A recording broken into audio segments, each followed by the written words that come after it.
Повеќе од 6 часа пламен и чад во депонијата за возила во Шуторизаре. Нешто пред 12 часот беше пријавен пожар во депонијата со лесно запаливи материјали, како гуми и пластика во Шуторизари. Густ чад го зафати целиот северен дел од главниот град, а ветерот помогна пожарот да се прошири, при што дел од персоналот побара медицинска помош од итната служба.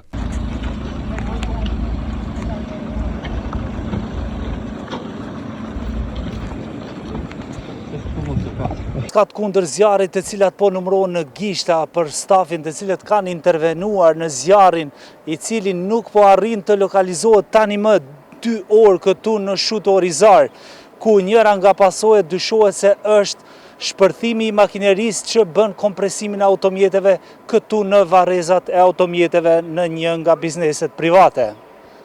Од Центарот за управување со кризи изјавија дека се во состојба на готовност за интервенција и од воздух, но како што додадоа силниот ветер ја менувал насоката на чадот ненајдејно и представувало ризик за хеликоптерите.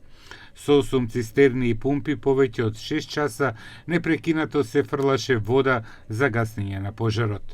Sot në orat 12 në numri emergjens 112 e pas thirrjes se ka zjarr në një deponi makinave në Vizbek.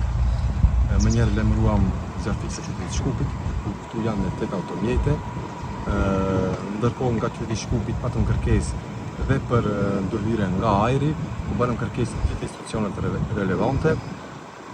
Ku në përgjigjem pozitivisht nga Ministria e Mbrojtjes, ku këtom helikopteri është në pistë dhe pret thirrjen tonë për intervenim, po për shkak se ka shumë tim dhe nuk ka pamje dhe komandanti i qytetit Shkupit Zarfikseve tha që momentalisht nuk kemi kushte dhe nuk ka nevojë të intervenojmë. Presim të gjithë situatave, nëse do ketë nevojë do të intervenojmë.